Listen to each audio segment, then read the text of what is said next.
Like our content? It's funded by viewers like you. Please consider becoming a sustaining supporter of New Church Live today. Good morning, friends. Pastor Chuck Blair here. Great to have you joining me this morning for our service. Whether you're joining us in our studio audience or you're joining us online, it's wonderful to have you here. Wonderful as we get a chance to start getting geared towards Thanksgiving. And it's such a great season. I mean, I grew up where Thanksgiving was actually the big holiday. And I certainly have loved it over the years. And I imagine most of us have lots of warm fuzzies around it as well. So great to have you here. And today we're going to talk about how we kind of can open ourselves a bit more to the whole life of gratitude. You know, gratitude's incredibly significant. There's a handful of things as a pastor that are the constant go-tos. In other words, if there's a challenge, here's the list of 3 things to try first. And gratitude is always going to be on that list, because it really does shift the way we think. We just finished a series on joy, and joy and gratitude go together so closely. And that idea that joy and gratitude can be their own forms of wisdom. Now again, I'm sure that there are folks who are joining us here today who are heartbroken, who may have experienced a loss, who may have really finding themselves in challenging times. And gratitude even there can be significant. Can be a significant way forward. Not in a Pollyannish way, not in a way that pulls us out of grief in a hot second and says everything's all right, don't worry about it. But it's a gratitude for what people are in our lives, gratitude for the way people show up, gratitude for all these very, very important things of the human experience.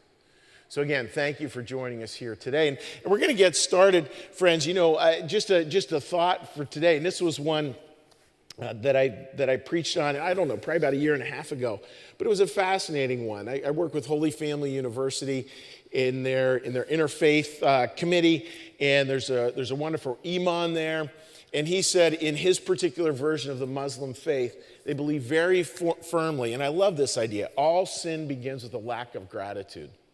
So they actually see gratitude not just as like a nice thing, but that if we're not grateful, we're going to lose our way pretty quickly. And there's a lot of wisdom in that. When we're not grateful, we will lose our way. And so much of that gratitude is learning to be grateful for what is right in front of us. And that idea of what's right in front of us. I am a big Harry Potter fan. I know that not everybody is, but some people certainly are. And there's this beautiful little part of Harry Potter where he finds this mirror, and it's called the Mirror of Erised, which is desire spelled backwards. And you go up to this mirror and you see what you want to see. You see the deepest desires of your heart. And so Harry has his family, which is deceased, you know, all showing up around him, and other people have other things showing up that show them the sort of their imagined future, their if and when future. If this happened, or when that happens, then I'll finally have all my desires will be met. And it was interesting because there's a line in the book where sort of one of the heroes of the book says, you know, the only people who can look at that mirror without going crazy are the people who are content with their life as it is. In other words, they look in that mirror and it really is just a pure reflection of life as it is, right here, right now.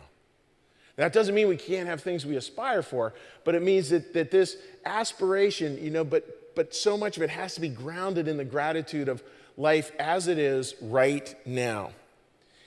And I think that shifts over the years. You know, if you're joining us here for the first time at New Church Live, one of the things we do, because we have an online audience, is we put questions out there, and the questions are just things for you to think about. We have 3 pretty significant questions today, but I'm going to ask you if you could think about this one and text me in your answer. This is the question. What have you grown more grateful for over the years? What have you grown more grateful for over the years? As we age, gratitude starts to take a different form. And by age, it could be like, you know, you were grateful for this when you're 10, now you're watching us and you're in your 20s. Where do you see that shift? As well as people who may have had a shift from their 50s to their 70s, 80s, 90s. What have you become more grateful for? And what you can do with this is you can text me at 215-740-3662. That's 215-740-3662. What is something that you've become more grateful for over the years? And with that, dear friends, we are so excited to have you here today. It's sort of a very, very precious day in a lot of ways. I'm just coming off of having done my dad's funeral out in Western Pennsylvania, so this thing of gratitude is very near and dear to my heart, to my family's heart, hopefully to your heart as well, as we step into the Thanksgiving season. So friends, welcome. Welcome to New Church Live.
Thank you.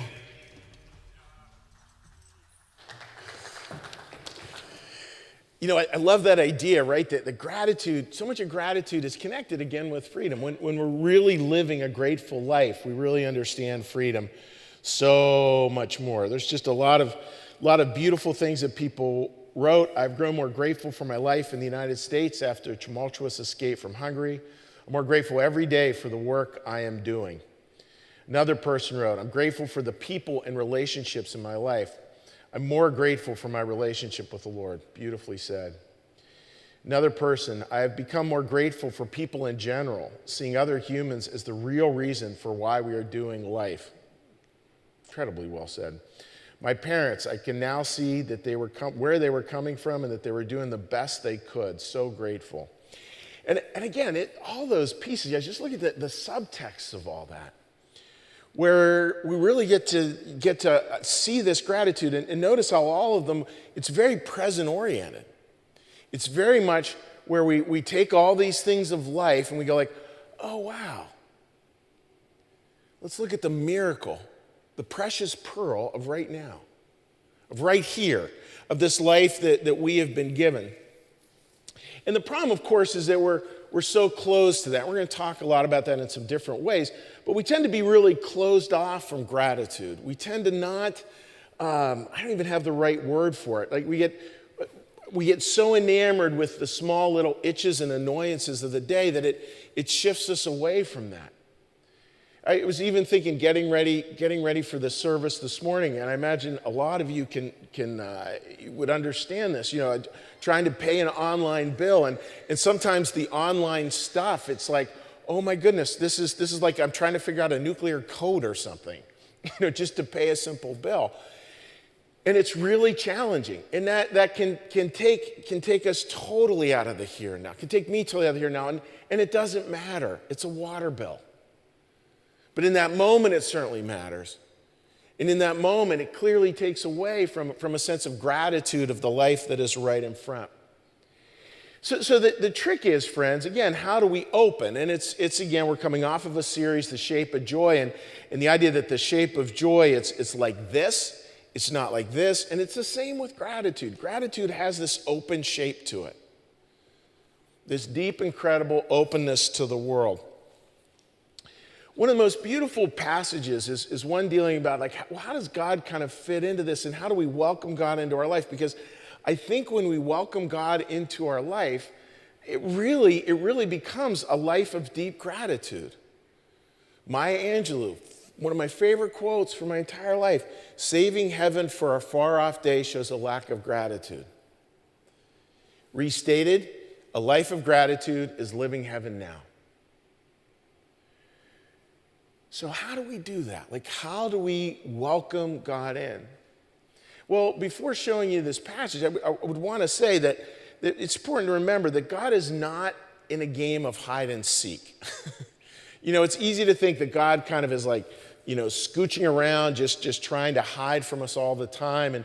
And it's not infrequent where you hear people, where one hears somebody going like, look, I want to find God. How do I find God? And this passage kind of turns that on its head. It's a beautiful passage. Beautiful passage. Let's take a look at this passage. This is from Revelation 3, verse 20. Here I am.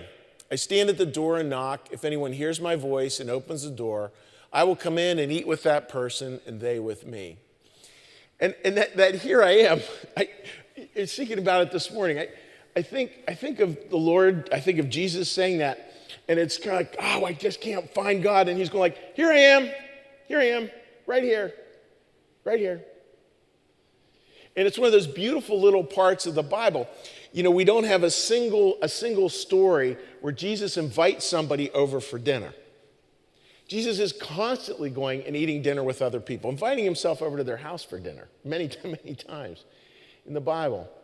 And it's that here I am bit, and that part of that here I am. And what's our job? Our job is to open the door. Our job is to open the door. Thinking about that opening, like when we really can do it, and this is going to sound really simple, but I think it's challenging. I think this is the work. I stand in a place, often, as many of us do, as we all do probably, where we're constantly going to this if and when thing. I'll be happy if, I'll be happy when, I'll be grateful if, I'll be grateful when, you know, fill in the blank. And those things tend for most people to rotate on almost an hourly basis.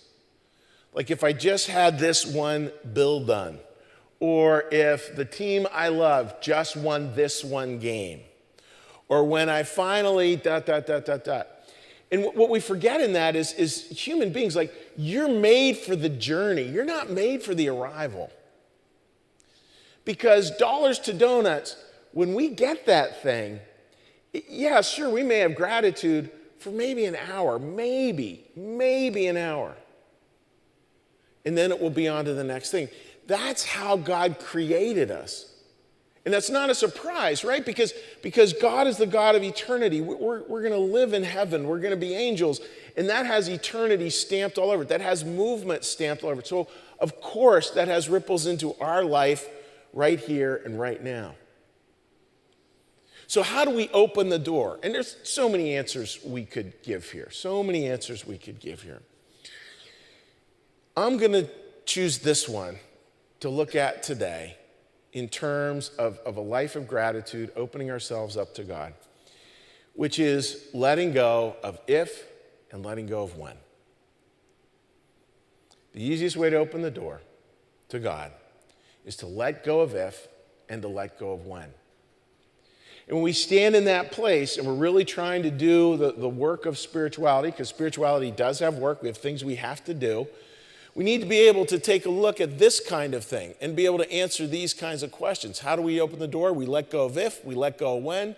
And then we also have to take a look as well as how are we going to take a look at these things and what are your preferred ifs and what are your preferred whens? I mean, there's a couple of questions, friends, for you to sort of wrestle with. Like, what does it really look like? What does it really look like for you? What is the if you keep on coming back to? What is the when you keep on coming back to? And think of that in your life and notice that that's the work. So much of spirituality is looking at things and thinking in our lives, thinking, what am I with this thought and what am I without this thought? So what am I with all the ifs and with all the whens? Probably disconnected, probably discontent. I can't imagine a lot of gratitude. And when we slide those things away, when we move them away, one of the fascinating parts is what's left. What's left is this ability to love, this ability to accept life on life's terms. And sometimes those terms are heartbreakingly hard. And it's hard to describe, but the good news in that, friends, so much of our life spiritually, like we have these external things, these ifs and these whens. And when we can really start to let them go, when we can really start to let them go, the good stuff is the default. The good stuff really is. And when we let that go, then all of a sudden things have changed a great deal. But this is the struggle. This is the struggle. And there's words here that are part of the struggle. If we live life totally consumed by if and when, and we sort of hold God sort of hostage to that. God, like, I'll be religious if, or I'll be spiritual if, or I'll be happy if, or I'll be this if, or I'll be that if. When we do that, we're going to start to fall into this idea of deserving, this idea that others owe us something. The word deserve is a really tricky word. Looking out there in the world, is it accurate to say that, yes, people deserve this, they deserve that, they deserve that? I think in one sense it is. Do people deserve a safe community, for example? Do they deserve, to have just basic needs so they're not like destitute on the street corner? I think one can make a very good argument for that from a Christian perspective, should make a good argument for that from a Christian perspective. But it goes crazy pretty quickly. That idea of deserving, that I deserve this. I deserve this because it will somehow feed into this if-when equation that then I'll find happiness and then I'll find gratitude. And notice the motion there. Like, deserve never goes outward. Deserve, that word deserve, bends inward all the time. That's tricky. Because what are you when you're really in that place that you deserve? Really, like, go there fully. When you're really in that place that you deserve, what does life work for you? How much fun are you to be around? I know I don't really like hanging out with people who just everything is about what they deserve in the world. I think Deserve, in many ways, the antonym of that word is serve. That's how we get it bending out. That's how we start to see it a little differently.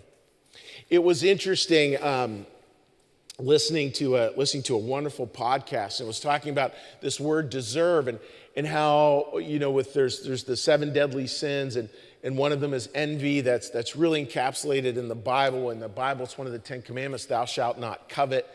That is probably the least preached on one of the 10 commandments, interestingly, because we're in a society where a lot of that gets fed. The idea that you deserve this, the idea of that you can look at what other people have, and we're sort of stoking the desire for what everyone else has. You got to be so careful with that, friends. And it's that idea, again, of that idea of deserve, that idea, how do we sort of back away from it and come back to the very present thing of where life is, as life is, and we're not constantly looking out there with eyes of envy. Because this is what was said in the podcast with envy. The challenge with envy is this.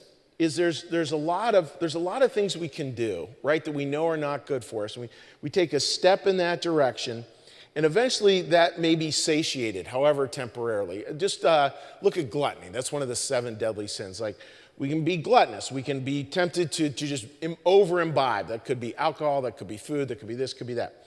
And when we step into that, there is a time where at least for a couple of minutes we'll feel satiated, where we will have eaten all we could possibly eat or had drinks, as many drinks as we could possibly have.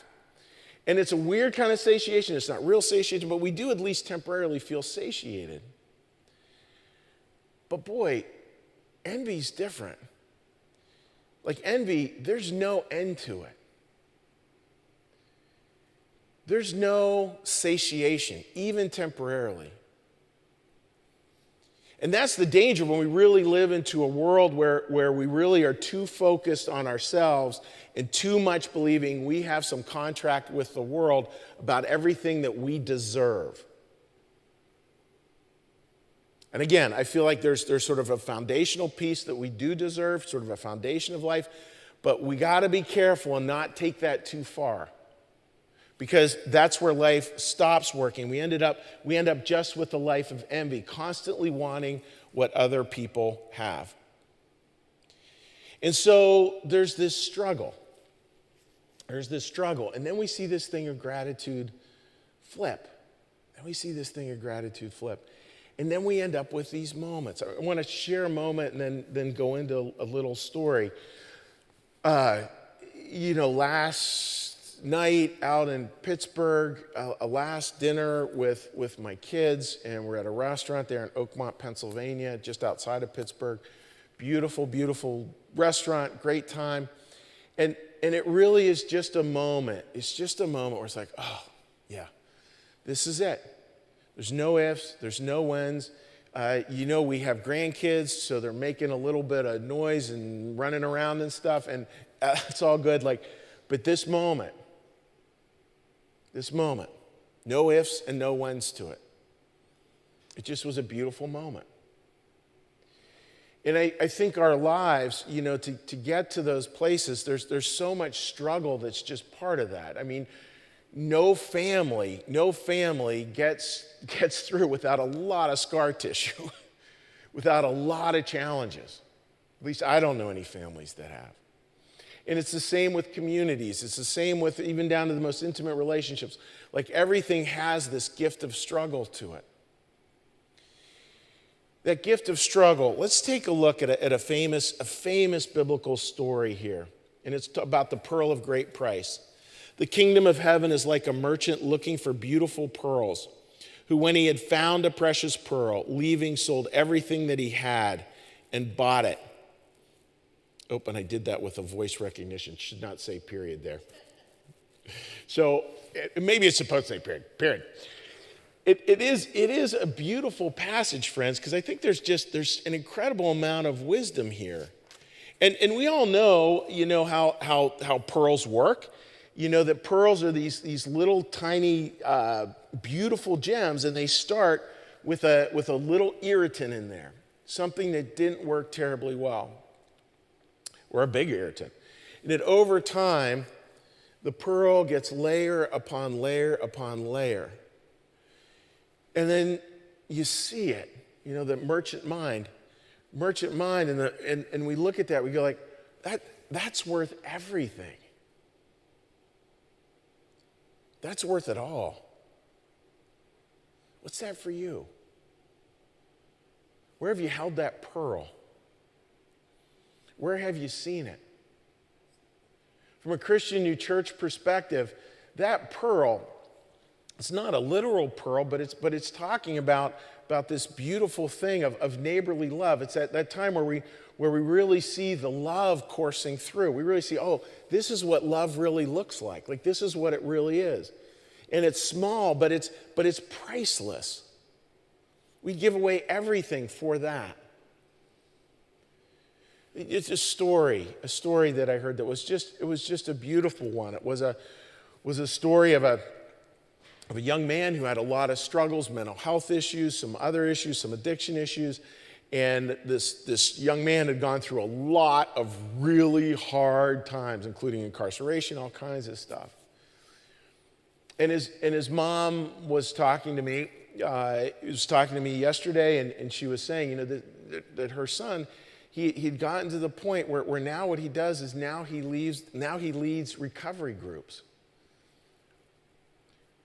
That's that pearl of great price, where you look at that, and you think of this young man, you think of what he's doing, you think of all the challenges in life, and how somehow there was this little piece, this irritant, this challenge in life, but over time, God very gently layered it and layered it and layered it. And what you end up with is an incredible pearl. And when we hear stories like that, they're worth everything. It's like this is actually what is true. This is actually what matters. That's very different than this morning worried about how to pay a water bill online. And for a moment being convinced that life will be just fine once that little annoying thing gets taken care of. That's not it. This is it. That pearl of great price. And the beautiful thing, friends, I think those kinds of things are around us all the time. All the time. And we can see them again and again and again. Now let's tie it together a little bit here. Let's go back to the passage. This is where God says, "Here I am, I stand at the door and knock. If anyone hears my voice and opens the door, I will come in and eat with that person and they with me." Here I am. Pay attention to those moments. Pay attention to those pearls of great price. Look at them. Hold them. For a minute, maybe even understand that those moments are totally and completely priceless. And then once we do that, friends, that door swings open. See, when you hold that moment, when you look at that thing, there's no if or when there.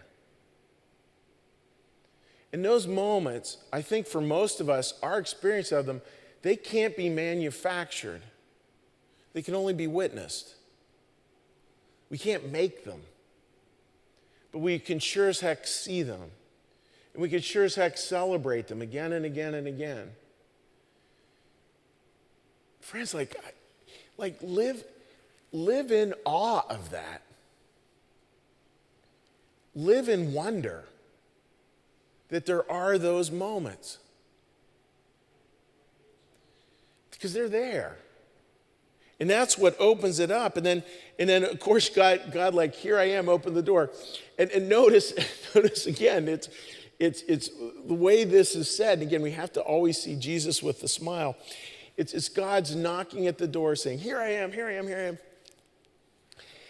And how is it? How does God greet us if we open the door? Like, What does that look like? Because it doesn't say, here I am, I knock at the door. It's not saying like, here I am, I'm pounding on the door. Let me in, let me in, let me in, or I'll blow your house down. Like, it's none of that. It's none of that.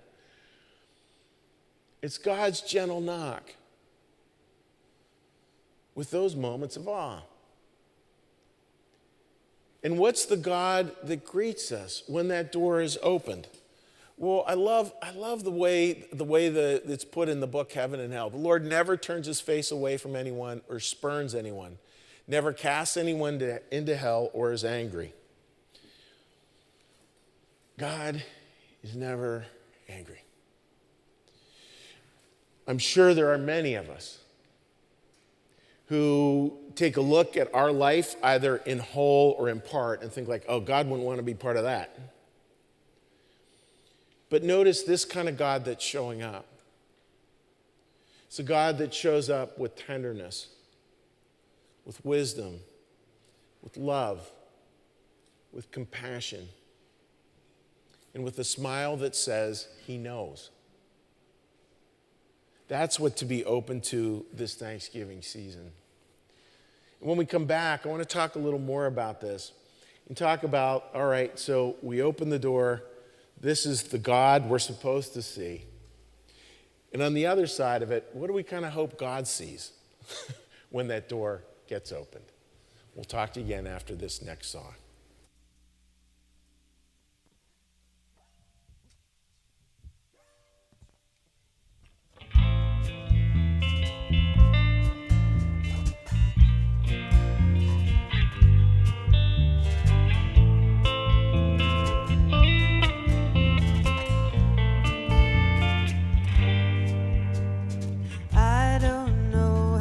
Tell you this anymore, but you are loved.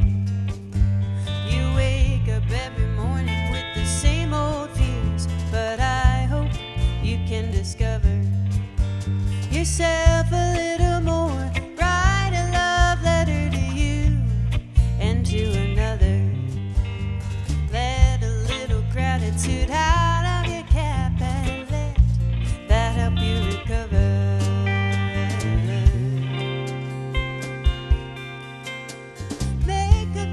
Tea and then go out for a walk. Hold your doggy close to you, then sing in the shower. Let your people know who you really are.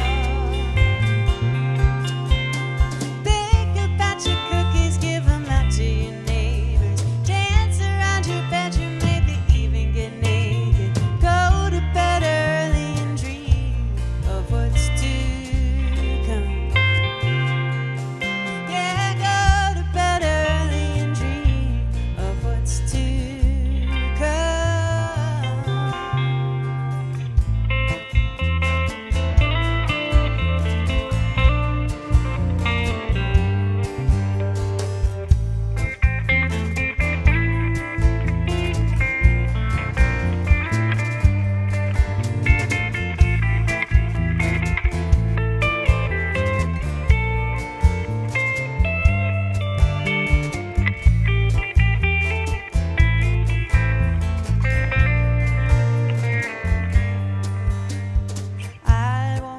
Stop telling you, but you know that you are loved.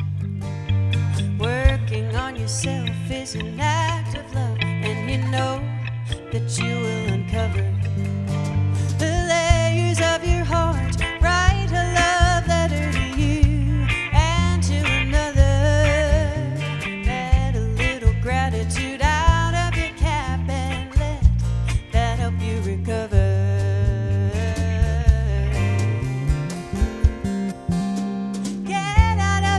And get right into your heart. Fall off of your unicycle, then get back up. See what it feels like to try to laugh it off. Watch a silly show and then pick up the guitar. Don't worry about the lyrics, just remember to sing out.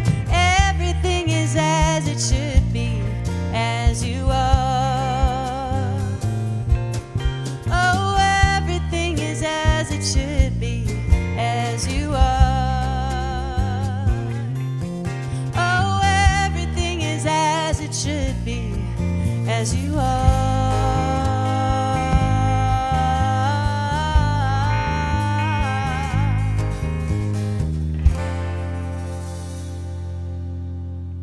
world. You are loved.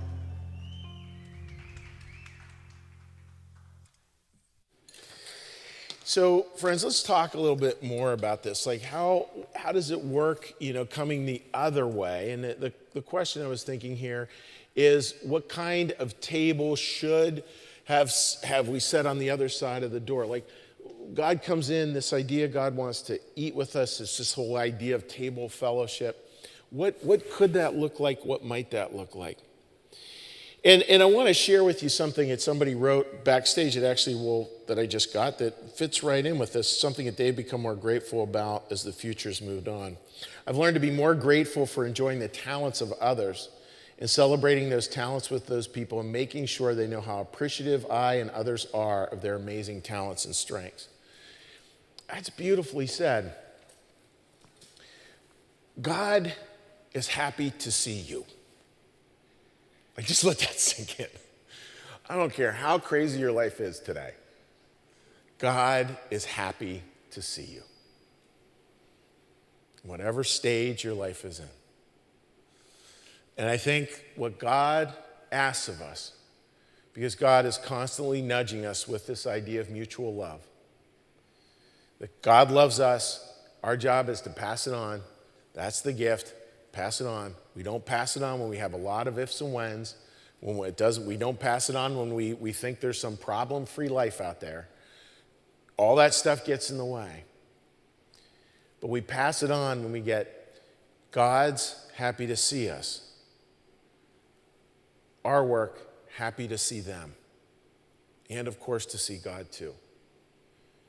That happiness just in the connectedness. I pulled a picture, and I could have pulled many, and I wish I had one actually from the congregation, but this is a picture I pulled, and this was a group of us down in Florida last February, New Church Live folks. And I love the idea that right beside Lindy's kind of this open chair right there. And I think that's kind of what God really wants to see. Like, you want to open the door, open yourself. Open yourself to others. Open yourself to connection. Open yourself to all these different things. And keep an empty chair there. Keep an empty chair there for God. Because that's the place where God's just going to come. He's just going to bless it. I mean, it's hard to describe. And it is, I'm struggling a little bit today because I don't think sermons are well served when they become autobiographies of a pastor. I don't think that works well. I don't think that's what we're here to do. And there's so much on my mind today, having come out of this season, having lost my dad. And there were just moments after moment after moment of this, where there's figuratively that picture just repeated a million different ways in a million different things. And they're all this pearl of great price. And they're all like this priceless, eternal thing. That God is just absolutely present. God is absolutely going, here I am. Like, here I am. The door is open.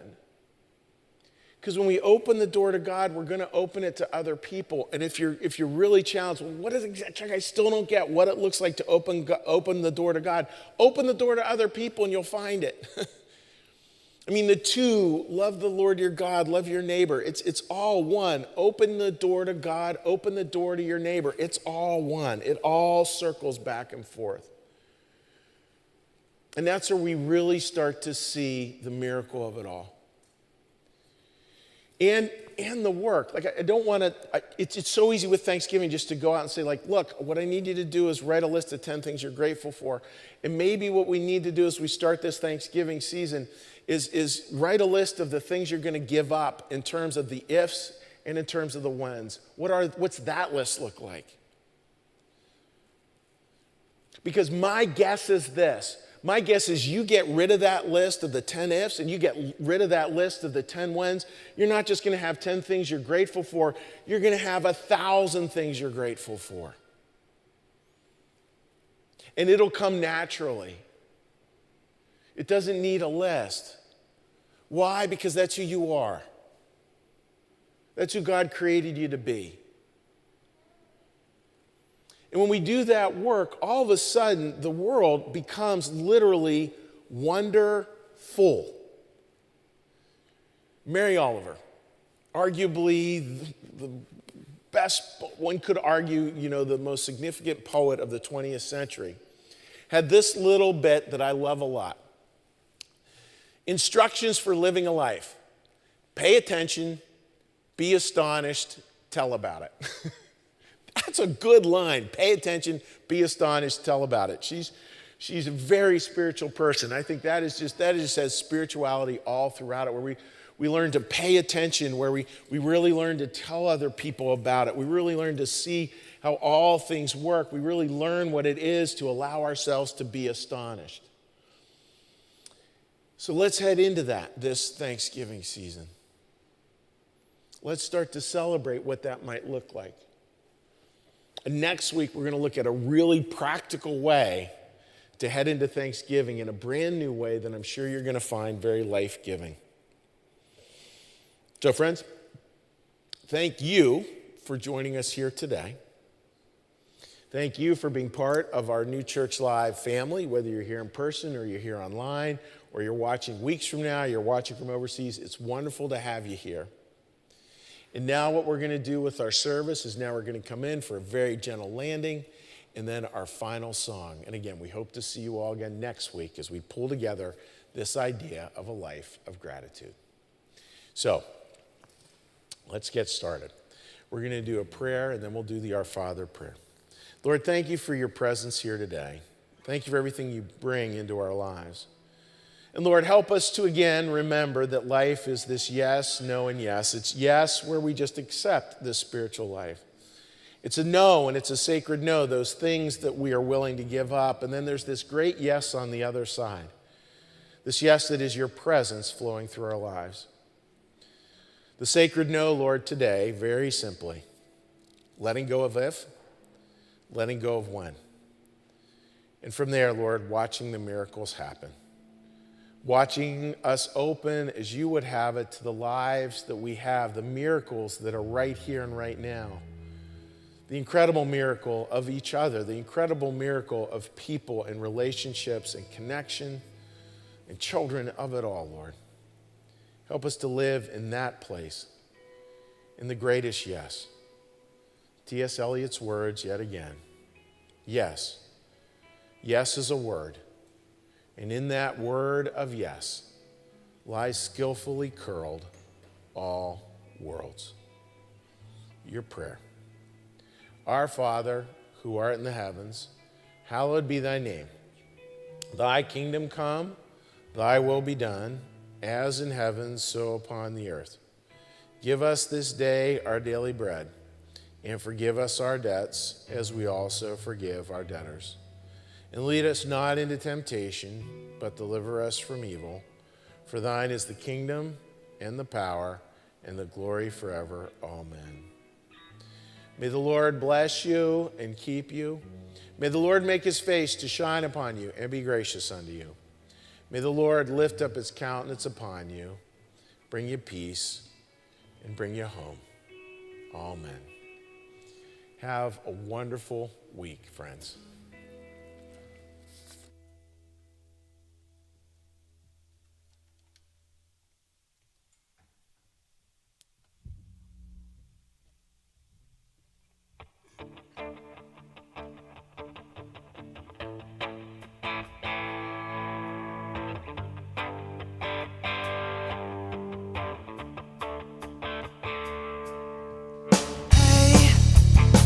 Don't write yourself off yet.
Thank you so much. See you next week. We appreciate you.